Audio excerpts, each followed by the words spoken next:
Bonjour et bienvenue dans le podcast Art Éco-Vert, le podcast qui vous parle d'art, d'écologie et de verdure. Je suis Pauline Leroux, ingénieure agronome passionnée de plantes et je vous emmène à la découverte de la couleur végétale et de toutes ses applications.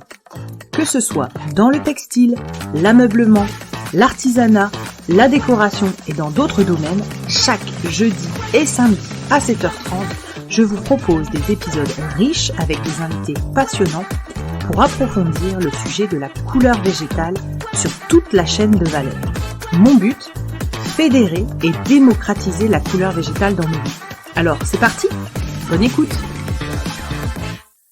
Bonjour à toutes et tous, je suis ravie d'accueillir, ou plutôt d'être accueillie, chez Pile Couleur avec Lucie et Marine. Bonjour à toutes les deux. Bonjour. Alors, du coup, la première question, est-ce que vous pouvez vous présenter, donc comme vous êtes deux, qui commence? Présentation de votre parcours, comment vous en êtes arrivé à la teinture végétale et qui vous a formé? Donc du coup, moi c'est Marine. Et donc tout nouveau pour moi, j'étais pas du tout dans ce milieu-là avant. Et la teinture végétale, écoute, c'est venu aussi avec cette reprise d'entreprise parce qu'en fait, on avait des demandes de clients et il fallait y répondre. Donc du coup, je me suis lancée dans l'aventure. Mais pas toute seule, je me suis lancée dans l'aventure avec Lucie. Bonjour à tous, donc moi je suis Lucie Duré, j'ai 28 ans. J'ai rejoint Pile Couleur donc en mai dernier. Voilà, donc avant ça j'ai fait un petit peu de teinture végétale, donc à l'école pour commencer. Donc j'étais à l'ESSAT de Roubaix. J'ai été formée par Coraline Mani, qui était ma professeure voilà en atelier. J'ai découvert grâce à elle la teinture végétale. Et par la suite, je me suis mise à mon compte pendant 2 petites années pour voilà faire mes recherches de chez moi et puis proposer en fait une alternative à la teinture synthétique. Donc ce que je faisais, c'était des partenariats avec des fournisseurs de textiles qui me donnaient leurs chutes et également des partenariats avec des restaurants qui me donnaient donc des pelures d'oignons, divers déchets alimentaires que je puisse tester de chez moi. Donc j'ai fait ça pendant 2 ans et puis à la suite de cette expérience, j'ai souhaité aller plus loin, aller vers l'industrie, aller vers du volume, rencontrer des gens sur le terrain, ne plus rester seule dans mon atelier, voilà, faire ces recherches qui en plus n'aboutissaient pas toujours puisque travailler avec des déchets alimentaires, c'est aussi souvent travailler avec des teintures qui ont des solidités qui sont plus ou moins bonnes et souvent moins que plus. Et donc, travailler aussi avec des fournisseurs d'extraits de colorants, travailler avec des machines conséquentes, avec aussi des machines de test. Donc ça, c'était voilà aussi une opportunité pour moi de rencontrer Marine et Frédéric et donc de pouvoir travailler chez Pile Couleur avec tout ce beau matériel et puis une super équipe avec laquelle je peux aussi apprendre et on en parlera par la suite, j'imagine. Est-ce que du coup, vous pouvez nous raconter Pile Couleur, le lieu, le nombre de personnes, comment ça se passe? Vous m'avez fait la visite juste avant qu'on enregistre. C'est, comme je vous ai dit, mon Disneyland. Est-ce que vous pouvez expliquer tout ce qu'on peut dire, personnes, lieux, vos machines, allez-y. On va faire ça à deux du coup. Donc Pile Couleur, c'est une société qui a été créée en 1998 par Rodolphe Béguin. Le métier de Pile Couleur depuis le départ, c'est la teinture, échantillonnage, prototype et petite quantité. Donc sur de la teinture classique, donc synthétique. Donc ça, c'est vraiment son métier. En reprenant l'entreprise Pile Couleur, on a fait le choix de l'intégrer physiquement à Roubaix, sur le site industriel de la teinturerie de la Justice. C'est une teinturerie de fil bobine. Et cette teinturerie, du coup, elle a plein d'outils à disposition et il fallait pas qu'on loupe cette opportunité de pouvoir intégrer le laboratoire de la teinturerie de la Justice. Donc ça, c'est la première chose. Donc du coup, Pile Couleur, aujourd'hui, c'est quoi? C'est un atelier intégré à un laboratoire. Au niveau des personnes, on est 5. On a Rodolphe, qui est toujours avec nous, donc qui lui nous transmet son savoir-faire sur la teinture classique. On a David, on a Mélanie, on a Lucie, on a Frédéric, on a moi. Ça fait plus. Ça fait plus. Ce qui est chouette en fait dans cette équipe, c'est qu'aujourd'hui on a chacun des savoir-faire différents et du coup on apporte chacun notre pierre à l'édifice. Donc ça c'est ça. Qu'est-ce qu'on peut dire d'autre de Pile Couleur? Des savoir-faire très complémentaires, puisqu'effectivement, on a à la fois des savoir-faire en synthétique, une vraie transmission de Rodolphe et David sur le plan du synthétique, la possibilité aussi de travailler avec, on en parlait précédemment, des fournisseurs, principalement notre fournisseur Patrick Brenac chez Greening, qui nous apporte un soutien technique. En fait, ouais, c'est ça. C'est qu'aujourd'hui, Pile Couleur, on a réussi à intégrer Pile Couleur dans un milieu industriel et du coup, c'est ce qui nous permet d'aller travailler sur la semi-industrialisation de la teinture végétale. C'est ça aujourd'hui notre objectif avec Pile Couleur sur la teinture végétale. On a plein d'outils à disposition, plein d'outils industriels qui nous permettent de répondre au cahier des charges dans l'industrie. Donc par cahier des charges, on entend les solidités lumière, les solidités lavage, les solidités frottement, les solidités sueur. Les sueurs, on a plein de choses. Et aujourd'hui, on a ces outils-là à disposition pour aller tester. Et c'est dans ce sens où aller travailler l'industrialisation de la teinture végétale, ça nous paraissait évident. Alors, juste, vous m'avez fait la visite, vous m'avez fait un cas concret de je reçois une couleur d'un client que je dois reproduire, oui. Et vous m'avez montré toutes les étapes. Est-ce que vous pouvez parler des différentes étapes et parler des différents outils que vous avez à votre disposition pour que les auditeurs se rendent compte de la qualité des outils et de l'outil industriel que vous avez? Ok. Alors, donc du coup, comment ça se passe? On reçoit de notre client un type, un master couleur, qu'on va aller lire au spectro, donc au spectrocolorimètre. C'est un outil qui permet de mesurer la couleur et de nous aiguiller, de nous donner une recette. Donc avec une trichromie, à partir de donc rouge, jaune, bleu. À partir de cette recette-là, en fait, c'est pas la recette exacte, mais ça va nous aiguiller. Comment ça se passe après? On fait une mise au point de coloris, donc sur une toute petite quantité, souvent sur 5 grammes. On peut le travailler soit dans des petits béchers, on peut le travailler avec un outil qui s'appelle une biberonneuse. Une fois qu'on a travaillé avec ces outils-là, on ressort notre essai et on va le contre-typer sous la boîte à lumière. Donc en fait, comment ça se passe? On prend la référence de notre client, on prend ce qu'on a produit et on compare. On compare donc du coup dans la boîte à lumière. Cette boîte à lumière, en fait, elle fait partie du cahier des charges de notre client. Puisqu'on peut regarder sous la lumière du jour, on peut regarder sous la lumière TL84, donc c'est ce qu'on appelle la lumière de magasin. Et voilà, ça nous permet déjà de nous aiguiller sur déjà le regard lumière que porte notre client et qu'on parle aussi le même langage avec lui. Ça permet également de vérifier la matière première reçue, c'est-à-dire par exemple si elle a été azurée, donc on va avoir des reflets bleus lorsqu'on va vérifier cette matière à la lumière UV. Et donc c'est très important puisqu'en fait en fonction des matières qu'on va recevoir, on ne va pas les travailler de la même manière et on va devoir ajuster aussi nos coloris. Oui, parce qu'une teinture réussie, c'est une bonne préparation. Et du coup, ça c'est hyper important. Une fois qu'on a validé ça, on peut passer sur une phase plus importante, donc de production. Donc soit on va utiliser, si on travaille en fil bobine, on va utiliser des autoclaves de teinture. Et là, on va travailler sur 1 kg. Après, on va pouvoir travailler aussi sur des barques de teinture. Donc là, on va pouvoir travailler sur des métrages. On appelle ça, dans le milieu textile, on travaille à la pièce. Donc c'est sur des lèzes et en largeur, en longueur. Donc ça, c'est sur des bains de 50 litres. Mais on a aussi des plus petites capacités, mais aussi des plus grandes. Et ensuite, on peut aussi travailler en machine tambour. Donc là, c'est une machine avec un mouvement rotatif régulier.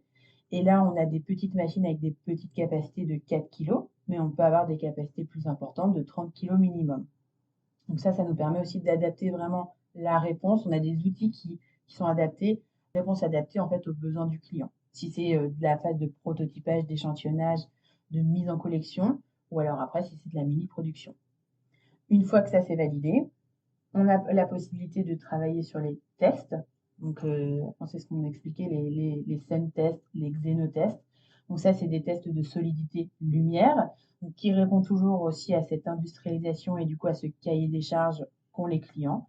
Là, en fait, on met le tissu un certain nombre d'heures à la lumière et on voit comment ça réagit. Donc ça, c'est toujours avec un témoin, hein, c'est ça, Lucie, hein? Donc on a toujours une phase de témoin, enfin un témoin et un élément comparatif. Ensuite, après, on a donc les frottements, le Cracomètre. Le croque-metteur. Le croque-metteur. Super. Donc est-ce que tu peux l'expliquer si tu veux? Donc ensuite, on peut tester aussi les solidités frottement avec le croque-metteur. Donc en fait, c'est une petite machine mécanique dans laquelle on va mettre un échantillon de tissu en coton qui va en fait frotter la matière qu'on vient de teindre de manière répétitive, et on va pouvoir observer avec un témoin également si il y a eu lors du frottement un dégorgement de cette matière sur l'échantillon. Et ensuite, après, on a les capacités à aller vérifier les solidités lavage qui ne sont pas, c'est un vrai sujet sur la teinture végétale. Les solidités lavage sont plutôt bonnes. Ouais, c'est ça, mais Et sont dites plutôt, enfin, on entend dire qu'elles sont mauvaises, alors que les solidités lavage, lorsque justement la matière est bien préparée, la teinture bien réalisée, il n'y a aucun souci lorsqu'on entretient bien sûr correctement son textile, c'est-à-dire un lavage doux, environ 30 degrés, avec une lessive douce. Super, ça lève un préjugé qui est tout le temps ressorti avec la tenue de la couleur végétale au lavage, donc merci d'avoir précisé ça. Donc on a fait test couleur, test frottement, test lavage, vous avez parlé de test sueur. Alors ça fonctionne comment les tests sueur? C'est une solution qu'on va préparer, donc une solution avec un pH acide et une autre solution avec un pH alcalin. Et on va exactement de la même manière avoir un témoin et comparer en fait la résistance à cette goutte en fait de solution, voir si la couleur va se transformer finalement. D'accord, super. Est-ce qu'il y a d'autres tests de vérification? Eh bien, après, on peut aussi travailler les unissons avec les chaussettes de contrôle. Là, en fait, on a une tricoteuse qui nous permet d'avoir de tricoter ce qu'on appelle une chaussette de contrôle, et qu'on va examiner du début à la fin, puisqu'en fait, sur cette chaussette, on aura l'intérieur, l'extérieur et le milieu de la bobine. Donc là, on va travailler sur la bobine fil, et on va regarder si tout s'est teint de façon uniforme. Est-ce que vous pouvez préciser que dans les autoclaves, là où vous teignez sur un cône de teinture, il y a bien la solution teintée qui arrive par l'intérieur, mais également par l'extérieur, et ce qui fait que vous arrivez à avoir une bobine teint uniformément. Voilà, c'est ça, c'est tout le métier, le savoir-faire du teinturier fil, mais c'est qu'aujourd'hui, on est équipé d'outils qui nous permettent d'avoir le bain de teinture qui va de l'intérieur vers l'extérieur, mais aussi inversement de l'extérieur vers l'intérieur. Et aujourd'hui, toutes les machines qu'on a, donc, là je reparle vraiment du fil, mais une teinture, il y a 3 éléments essentiels, c'est le pH, la température et le temps. Et aujourd'hui, on est équipé de machines qui suivent exactement ces 3 paramètres-là lors du process de teinture. Ok, génial. Donc là, on a vu toute la phase de teinture, les outils, les contrôles que vous pouvez apporter, les services que vous pouvez proposer. Est-ce que vous pouvez nous parler de vos partenaires, donc ceux dont vous avez le droit de parler, par exemple vos partenaires à toute échelle, hein, c'est-à-dire vos partenaires matières premières, vos partenaires commerciaux, etc. Et est-ce qu'il est facile de trouver aujourd'hui en France des partenaires sur ce sujet de la couleur végétale? Alors, les partenaires matières, alors déjà nous on travaille, ce qu'on appelle ça, on travaille à façon. Donc c'est-à-dire qu'on n'a pas de matière, on travaille sur la matière de nos clients. Le client nous apporte sa matière en écru, en prête à teindre, on la travaille, on lui rend. Après on a un sacré partenaire. Oui. Ensuite, on a notre partenaire principal Greening dont on parlait, donc à la fois un partenaire qui va être un soutien technique, et aussi notre fournisseur principal de colorants en teinture végétale. C'est vrai que c'est une chance de pouvoir travailler en direct, hein, puisque si on a une question technique, un problème technique, voilà, on sait qu'on peut leur faire confiance, et on a toujours su répondre à nos soucis grâce à eux, puisqu'on en rencontre évidemment. Le fait d'industrialiser un savoir-faire artisanal, forcément, c'est rencontrer beaucoup d'obstacles, et le fait d'avoir ce soutien-là nous permet d'y pallier. Et ce qui est super chouette avec Patrick, c'est que il n'est pas du tout fermé en fait sur ça, et il est vraiment dans la recherche et le développement, et à nous accompagner pour aller contrer ces obstacles. Vraiment, c'est des choses auxquelles on a eu un obstacle, hein, forcément l'année dernière avec la production qu'on a faite en végétal, et on a testé plein de solutions avec lui et on a trouvé la solution, et ça c'était vraiment chouette parce que du coup il nous accompagne dans ce désir d'industrialisation de la teinture végétale, même après pour tout ce qui est les apprêts, puisqu'en fait, les apprêts vont être importants quand on est sur la production, quelque chose qui soit plus doux. Et ben aujourd'hui, Patrick, il est capable de nous apporter des solutions naturelles sur ces choses-là. Tout à fait. Et après, on va avoir aussi des difficultés au niveau des fournisseurs. C'est vrai qu'on ne peut pas tout trouver. On a eu l'exemple très récemment pour l'éco-print. C'est vrai que travailler à une plus grande échelle l'éco-print, trouver des récoltes suffisantes avec les matières suffisantes, c'est très compliqué aujourd'hui même en semi-industrialisation, à une échelle un petit peu plus grande, on va dire. D'accord. Est-ce que vous avez, donc on a parlé des matières premières, est-ce que vous avez, donc en termes de fournisseurs, c'est on va dire essentiellement Patrick Brenac Greening, Oui. et ensuite ce sont des collaborations. Oui, alors on a eu l'opportunité avec Alizarine Teinture de rencontrer Marie-Angèle sur un projet qui a été réalisé. Donc là on peut le citer, c'est la marque Bazerange. Bazerange et Woodwood. Ça on l'a fait en collaboration avec Alizarine Teinture. Après c'est vrai que en termes de collaboration, Ça reste confidentiel. Voilà. Alors, on peut parler dans les grandes lignes de ce qu'on fait. C'est vrai que aujourd'hui, on est beaucoup appelé pour de la lingerie.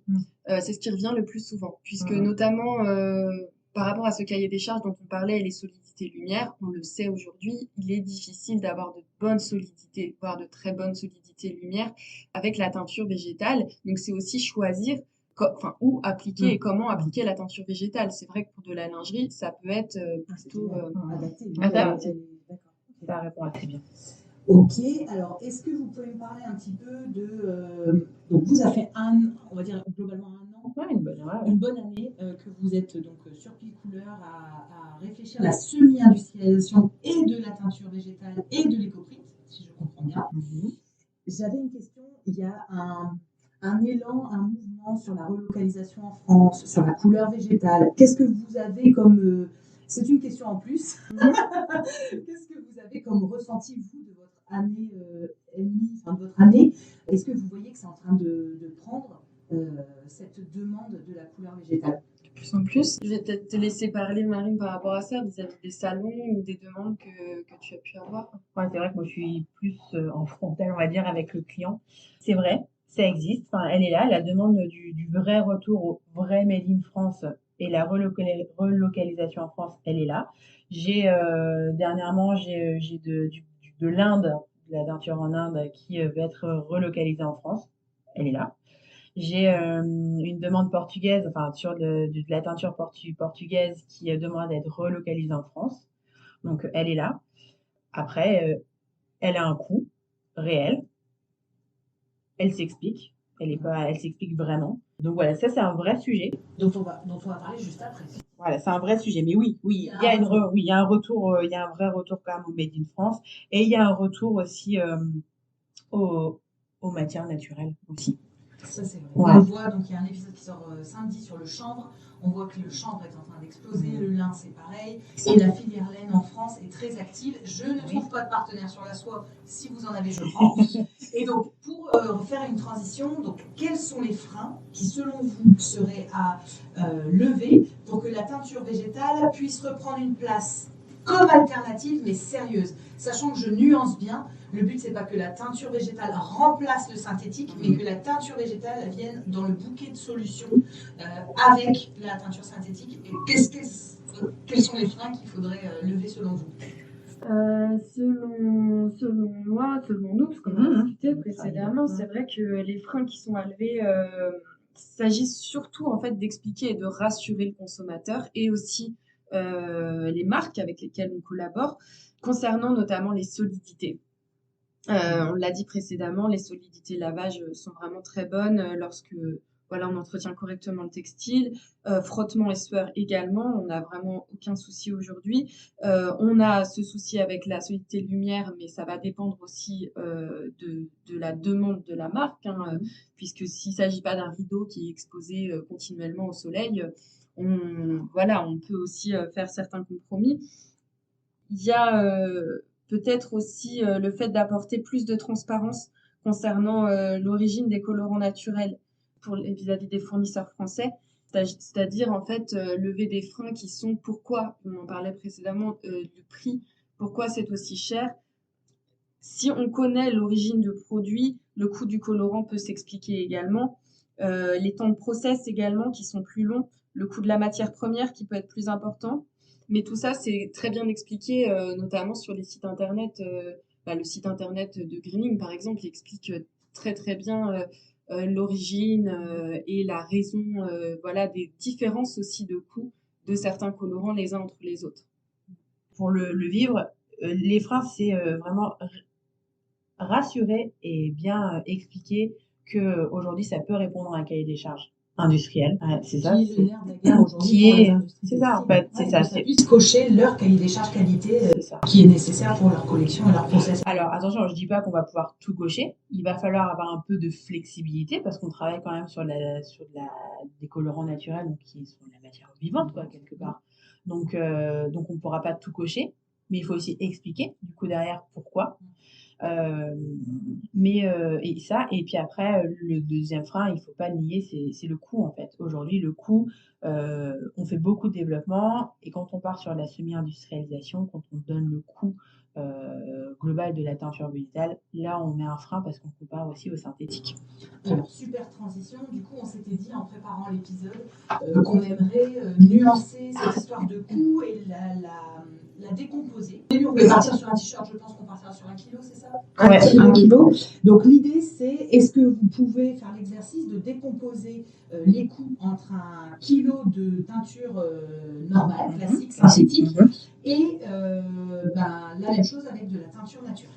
Donc on a fait l'exercice, on a pris 2 coloris, on a pris un beige, puisqu'en fait un beige aujourd'hui sur de la teinture végétale, c'est ce qui coûte moins cher en fait au prix au kilo, et on est parti sur un pépin de raisin qui pourra donner ce type de coloris, et on est parti sur un vert chlorophylle. Donc, on est parti sur 1 kilo de chaque matière. De matière. Et le vert chlorophylle, parce qu'aujourd'hui, la chlorophylle, c'est celui qui coûte le plus cher. Le prix au kilo, c'est 518 € ouais, le kilo. Ouais, exactement. Pour Donc voilà, 46 on voulait vraiment que te présenter un comparatif sur ce genre de choses. On est effectivement parti sur 1 kilo. Alors, c'est des choses qu'on a réalisées. Hein. On n'est pas parti non plus comme ça à l'aveugle. On est parti, comment on a fait en fait, on a pris 2 coloris qu'on a réalisés, qu'on a été du coup contre-typés avec de la teinture synthétique pour avoir le coloris plus proche. Et ensuite, on a appliqué les 2 recettes. Génial. Donc on va avoir une vraie mise en concurrence, un comparatif. Exactement, cherchez le mot.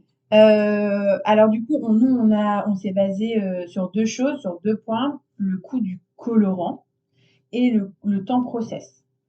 Le coût juste du colorant, en fait, on n'a pas pris tout ce qui était produit auxiliaire de teinture ou assimilé du coup à tout ce qui est mordançage, tout ce qui est mordançage pour la teinture végétale parce que sinon après on est vraiment noyé, on se noie un peu. Donc on a vraiment pris le coût du colorant pour obtenir cette couleur beige, cette couleur verte. Aujourd'hui, pour obtenir un beige, j'ai besoin de ma trichromie.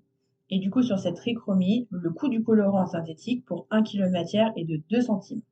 Si je fais cette même couleur en colorant végétal, du coup avec le pépin de raisin pour 1 kg de matière, j'utilise le pépin de raisin qui est à 46 € du kilo, je suis à 3,68 € le coût du colorant. Ça va, on est d'accord. Pour le vert, donc pour le vert, toujours avec cette trichromie en synthétique, on va être à 42 centimes du kilo. Et avec la chlorophylle, donc qui est à 518 € le kilo en naturel, on va être à 42 € pour le kilo. Au lieu, donc, on disait de 42 centimes en synthétique. D'accord. Donc, il y a quand même, de ce que j'en tire de cette analyse des coûts, il y a quand même certains colorants qui peuvent être acceptables. Donc, notamment le 0,2 centime, enfin le 2 centimes comparé aux 3,68 € pour le beige avec votre pépin de raisin. Par contre, c'est vrai que sur la chlorophylle, là, on met carrément out la couleur végétale. On a pris les 2 extrêmes. Ouais, d'accord, on a pris les 2 extrêmes. Ça te donne une fourchette d'écart. Sur la partie teinture, sans la partie mordançage, sans la partie après. Exactement. D'accord. En fait, sur la teinture végétale, ce qui joue beaucoup, c'est le pourcentage de colorant que tu utilises. Ça joue énormément. Donc là, vous travaillez à base d'extrait. Donc c'est à peu près 10% d'extrait. Tout à fait. Là, on a fait le test avec 8%.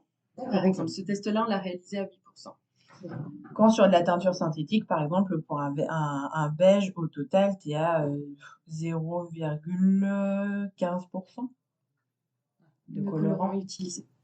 D'accord. Tu vois. C'est hyper intéressant d'avoir fait cet exercice. Ok, donc il y a en fait, un des plus gros leviers, au-delà de rassurer les clients, donc les clients industriels et les particuliers qui sont facilement convaincus, en fait, ça va plus vite que des industriels, enfin que les industriels textiles.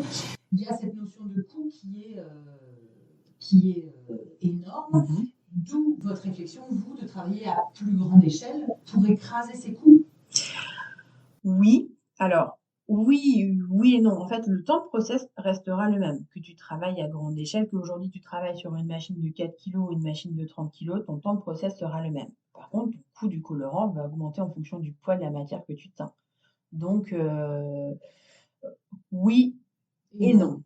Mais en fait, nous, aujourd'hui, avec ce regard industriel qu'on a, et c'est là-dessus qu'on adore échanger avec nos clients là-dessus, c'est comment tu positionnes ta teinture végétale quand tu le vends à ton client. Et là aussi, c'est vraiment un autre sujet. Donc là, on part sur un autre débat. Mais j'ai déjà eu des clients qui m'ont approché en me disant, voilà, Marine, je voudrais teindre ma culotte en teinture végétale, le même rose que là, tu m'as fait en synthétique, mais ma culotte, je vais la vendre 14,90. Ben non, c'est pas possible. Et donc, c'est là aussi où il y a je pense qu'il y a vraiment tout un travail à faire sur le positionnement de la teinture végétale derrière et toute une transparence à apporter, autant la marque avec son fournisseur et autant la marque avec son consommateur. Et Bazerange, là, avec qui on a travaillé, ils sont très, très forts là-dessus, en fait, sur cette communication. Je vous invite vraiment à aller voir, si je ne me trompe pas, mais je vous invite vraiment à aller voir sur leur site internet et la communication qu'ils font là-dessus. Ils expliquent.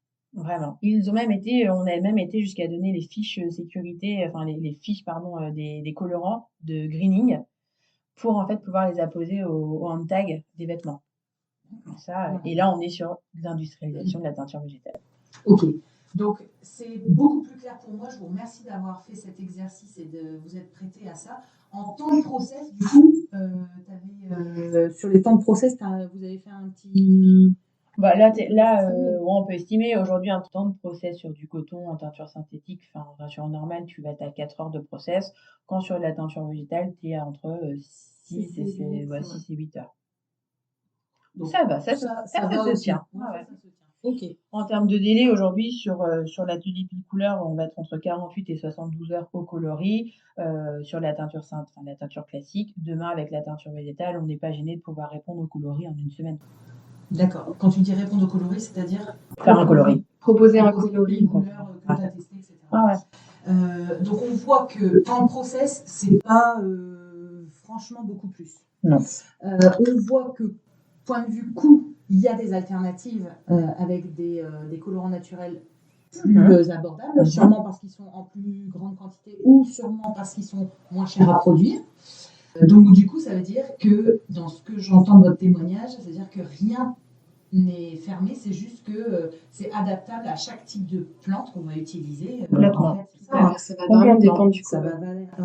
Dépendre du colorant, et d'où l'intérêt de certains qui recherchent des colorants faits avec d'autres matières. Par exemple, j'en sais rien, essayer de trouver le rouge de Garance fait avec un autre type de rouge, et puis il y a des sorgho ou je sais pas quoi.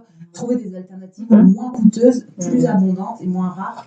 Donc c'est aussi une démarche intéressante pour notre histoire de réduction des coûts. Bon, super.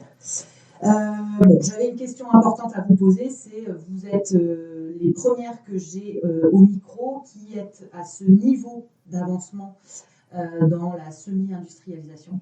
Quelles sont, est-ce que vous pouvez nous partager aussi les difficultés que vous pouvez rencontrer dans cette semi-industrialisation? Donc on a eu les problématiques des teinturières, on a eu les problématiques des teinturières des teinturières artisanales. Et du coup, savoir vous, quels exemples vous avez à nous citer de petits pépins, de petits obstacles, etc.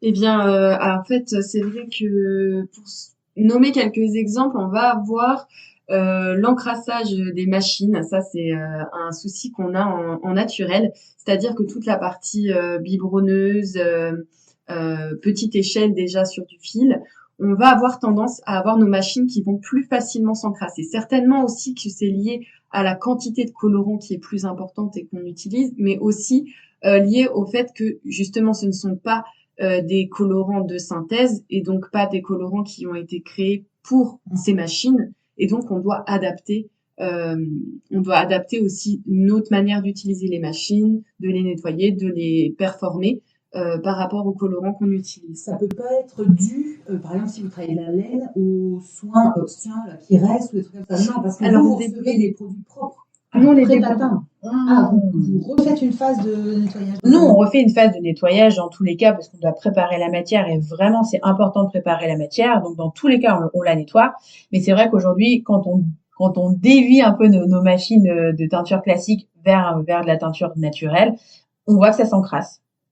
Voilà. Mais je pense que si c'est, voilà, comme tu dis, Lucie, l'utilisation, le pourcentage de colorant, peut-être la taille de la molécule aussi, qui est importante, qui est plus importante. On a aussi la bobine qui crée un filtre par rapport aux molécules qui sont certainement un petit peu plus grosses que celles qui sont synthétisées et donc qui vont créer ce filtre et encrasser autant la machine que la bobine également. Mais de toute façon, et ça, de toute façon, on l'a vu sur toutes nos machines, hein. La machine tambour, on l'a vu que ça s'encrassait aussi, nos barres, que ça s'encrasse. D'ailleurs, des fois, les équipes, elles râlent, parce que vous crasez les machines. Ouais, les machines. Tu nettoieras bien ta machine.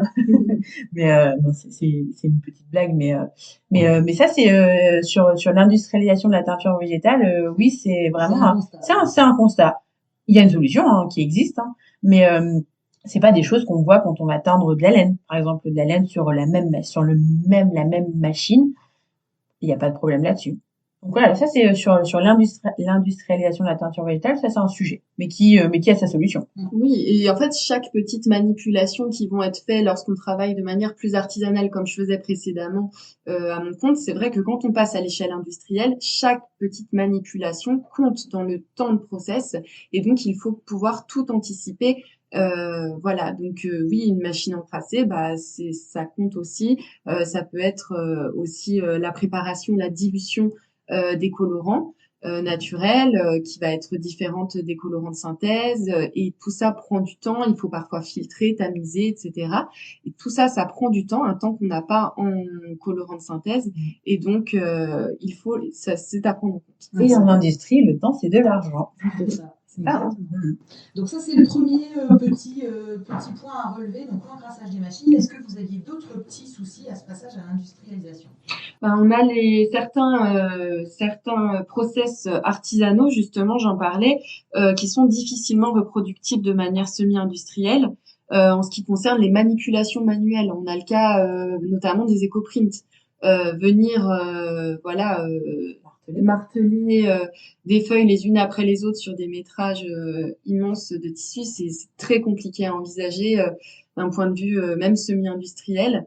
Et donc on a ce souci-là. Est-ce qu'on crée des machines qui pourraient marteler? Est-ce que voilà, on a plein de. Vous faites pas la technique enroulée autour d'un le bundle passer à la vapeur? On a aussi les techniques à la vapeur. Il faut trouver cette machine vapeur qui puisse accueillir 50 kg de tissu. Parce qu'aujourd'hui on le fait. Alors on le fait avec un puits vapeur. Voilà, on le fait aussi en gamelle, mais ça reste de la toute petite échelle du prototypage. Ça, on le fait beaucoup sur les défilés en fait. Ça, c'est les marques qui nous demandent pour les marques de luxe. C'est vraiment ça, c'est pour les défilés. Mais par contre, on n'a pas dit notre dernier mot parce qu'encore une fois, on a la chance d'être dans cette industrie textile avec des machines qu'on pourrait, dans le jargon, on appelle ça des machines en souple, mais qu'on pourrait dévier avec de la vapeur. Donc, en fait, c'est enrouler notre matière. Donc, il y a des choses à faire. On n'a pas dit notre dernier mot là-dessus. On est très friand de dévier les machines et sur des utilisations et c'est pour ça, je pense qu'on arrive à faire des belles choses aujourd'hui. Toujours tester, toujours être curieux c'est génial. Donc encrassage, semi-industrialisation de l'éco-print compliqué. Est-ce que vous avez d'autres La reproductibilité. La reproductibilité qui est difficile puisque on a eu le cas en fait avec des successions de bains où on n'avait pas forcément, on utilise des programmes sur nos machines, notamment la machine tambour, et malgré un programme exécuté vraiment à la seconde près de la même manière, la température exactement la même, pH vérifié, Même quantité de quantité colorant, d'eau, enfin tout est vérifié et on va avoir quand même ce qu'on appelle des passes. Donc on va faire par exemple sur une machine de 4 kilos, si on va avoir 8 kilos, on a 2 passes, bah, sur les 2 passes, on va avoir un petit écart de coloris malgré tout. Ça nous arrive assez régulièrement en teinture végétale. Et donc pour ça, en fait, on vient regarnir, retoucher. Donc ça demande aussi du temps. Regardez, qu'est-ce que c'est? On va venir, par exemple, s'il manque un petit peu de rose, je vais rajouter un petit peu de rose sur une légère surteinture, etc. pour pouvoir accéder au même coloris que la passe précédente. Et donc ça demande également du temps, de la recherche. Est-ce que vous voyez d'autres difficultés où on passe à la petite phase de transmission? Est-ce que vous avez des choses sur la transmission? Oui. Donc, qu'est-ce que vous faites toutes les deux pour transmettre tout ce que vous savez et la chance, je le redis, des outils industriels que vous avez de folie? Comment vous faites bénéficier de ça à plus de personnes? Alors, déjà aujourd'hui, en fait, nous, ce qu'on fait, c'est principalement de l'application. Je ne suis plus dans mes recherches comme je faisais à mon compte. Voilà, je vais rechercher des décoctions d'oignons, etc. On travaille avec des extraits de colorants, donc on applique des fiches techniques. Donc déjà, il y a une première transmission qui se fait du fournisseur à nous, voilà, en tant que teinturier. Ça, c'est la première chose. Ensuite, on cherche vraiment, comme c'est une collaboration qui reste récente, à maîtriser notre savoir-faire pour ensuite pouvoir le transmettre de manière voilà, convaincante et assumée. Et voilà, en toute humilité, il faut le dire, on n'est pas encore à un stade où on a pu tester toutes nos potentiels et assurer cette transmission. Par contre, on le fait déjà en interne. On a une curiosité, un intérêt qui se crée, puisque aujourd'hui, je suis sur le pôle teinture végétale principalement seule, mais il y a un intérêt qui se crée auprès de mes collègues et donc une transmission qui se fait aussi avec des personnes qui jusque-là ne juraient que par le synthétique. Et donc ça, c'est Ce qu'il intéressant. faut expliquer, c'est que vous partagez votre labo avec la teinturerie de la justice. Oui. Et du coup, vous avez les 42 employés de l'autre partie qui vous voient travailler sur cette couleur végétale. Et je pense que ça aiguise leur curiosité. Et donc, du coup, je pense que ce rôle-là d'en parler et de vous voir travailler, c'est intéressant. C'est exactement, ça suscite la curiosité vraiment de chacun. Alors, il y en a qui restent sur leur position, hein, et non, le végétal, c'est non. Et il y en a qui vraiment se posent des questions et viennent s'intéresser. Mais vraiment, je reprends ce que Lucie, elle dit. Il y a un an, avec Frédéric, quand on a voulu se lancer dans la teinture végétale, on a eu la chance de rencontrer Lucie, vraiment, qui a voulu aussi Nous perfectionner. ouais, Et mais qui a puis, accepté en fait ce challenge de l'industrialisation du végétal. Parce que comment dire ça? Je dis pas qu'on est fermé d'esprit, enfin, on reste, enfin, faut avoir une sacrée ouverture d'esprit pour se dire, ok, demain je mets mes pieds dans une industrie, je vais mettre mes pieds dans une industrie qui fait de la teinture synthétique, je vais aller apporter, depuis quelle génération, même, ouais, depuis 1927, je vais aller mettre mes pieds là-dedans, et je vais aller apporter mon savoir-faire, et je vais suivre Frédéric et Marine dans cette aventure d'industrialiser ça, donc d'aller chercher des outils là-dessus. Donc franchement, on a eu déjà cette chance de rencontrer Lucie. On forme un binôme ou un trinôme avec Frédéric. On veut d'abord aller jusqu'au bout des choses, construire quelque chose qui soit clair, carré, et demain, on sera d'autant plus sûr de nous pour pouvoir transmettre à d'autres. Nous, on est vraiment dans depuis 1927, elle existe, la teinturerie de la justice, parce elle existe parce qu'elle a des bases solides. Nous, on veut construire ces bases solides sur la teinture végétale pour pouvoir les transmettre demain. C'est génial. Mm. Ok, super. Alors maintenant, des petites questions rapides en mode ping-pong. Quelles sont pour vous les personnes inspirantes ou les sources d'inspiration? Moi, c'est Lucie. je voudrais rebondir, on se jette beaucoup de termes, mais je voudrais rebondir quand même sur ce que vient de dire Marine, sur le fait aussi que ça va dans l'autre sens. C'est aussi une chance pour moi, une immense chance d'avoir eu des portes ouvertes comme ça dans un milieu industriel qui est souvent fermé à cet aspect végétal. Il faut pas l'oublier, on est vu très souvent comme des bobos, des hippies, tout ça, qui veulent révolutionner le monde avec leurs plantes. Et moi, j'ai eu la chance de rencontrer des personnes très ouvertes d'esprit, voilà, qui ont cet œil aussi novateur, qui vont chercher à ouvrir leur marché et de manière assez humble parce que c'est partir du constat que ils ne savent pas tout.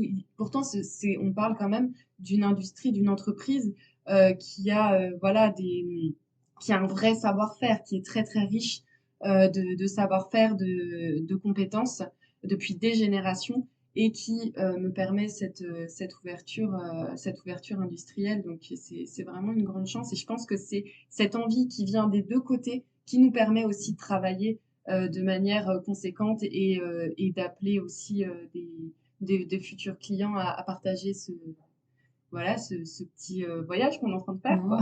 D'ailleurs, Pauline, je t'invite à appeler au micro Frédéric Vernet de la teinturerie de la C'est Juste déjà prévu. pour échanger avec lui sur ce côté-là qui est un jeune entrepreneur dans un milieu qui est quand même vieux, quoi, la teinture. Mais ouais, non, mais ouais, du coup, pour revenir à ta question, moi, c'est Lucie. Et toi, Lucie, alors, qu'est-ce qui t'inspire encore maintenant? Qu'est-ce qui te permet de créer? Quelles sont les personnes aussi qui t'animent?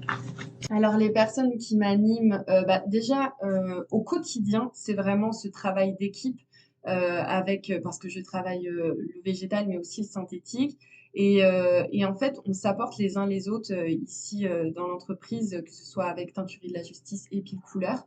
Donc ça m'anime énormément de ne plus être cloisonnée dans mon atelier et d'être en contact permanent avec des personnes qui ont un savoir-faire incroyable et qui se complètent les uns les autres.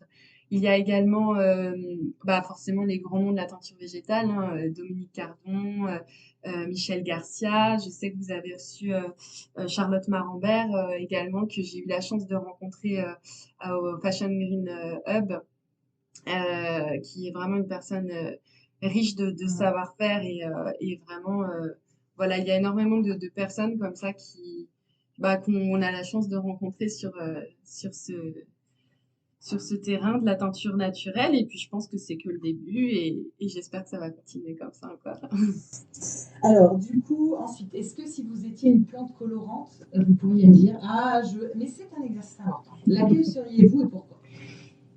Une plante colorante, moi, je pense que je choisirais le réséda. Parce que le réséda donne des jaunes vifs qui sont incroyables, qui sont vraiment très très beaux, qui tiennent dans le temps. C'est aussi avec cette plante qu'on a pu élaborer notre première fil bobine. Donc c'est quand même quelque chose qui, je pense, marque un pas important pour nous. Voilà, une plante grand thym donc qui est assez à la fois chaleureuse, très belle et qui a, je pense, qui nous a permis de démarrer un beau parcours avec le film. Et toi, Marie? Eh ben, alors moi, quand tu m'as posé cette question, je voulais te répondre l'hortensia, mais je ne sais pas si l'hortensia donne une couleur. J'ai jamais testé. J'en ai aucune idée. Alors, Je je vais n'ai faire pas semblant. entendu de teinture sur l'hortensia. Je sais qu'il y a des plantes de cette famille-là qui teintent, mais est-ce que l'hortensia, tu nous poses une colle? Voilà, on va aller creuser.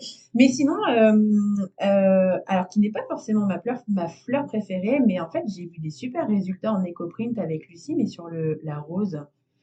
Ouais. Avec des feuilles de rosier. Des feuilles de rosier. Des pétales de rosier. Ouais. Et en fait, sur l'éco-print, ça donne des chouettes choses. Donc, je vote pour la rose. Ok, super. Donc, et pas la rose du Nord. On est toutes les trois du Nord.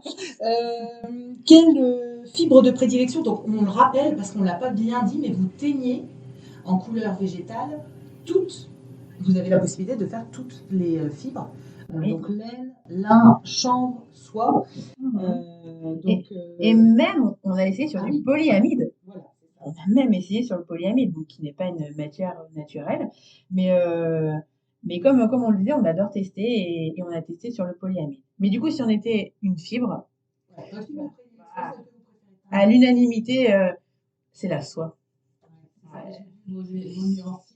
On a fait des nuanciers sur de la soie et puis moi je travaillais énormément la soie avec des chutes de soie de collaborateurs précédemment et c'est comme ça que quand j'ai rencontré Frédéric et Marine, j'ai essayé de les séduire avec mes